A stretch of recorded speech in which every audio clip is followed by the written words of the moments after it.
Anong meron kayo suliranin? Kayo ba'y biniyayat ng Diyos? Buhay kayo, masigla kayo, payapa kayo, ligtas kayo sa lahat ng pag-abag, sa lahat ng sakuna, ligtas kayo sa karamdaman, ligtas kayo sa lahat ng kapigatian, mga dalamhati, kaapihan.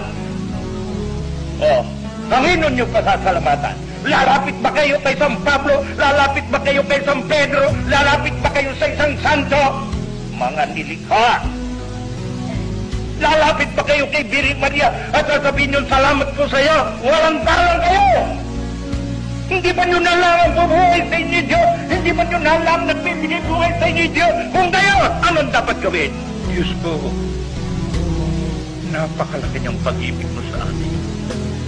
Ako'y isang taong nagkakamali at gumagawa ng kamalian. Hindi kita napupurihan ang tapat sa aking pamumuhay. Gayunman, nananatili ang iyong pag-ibig sa akin.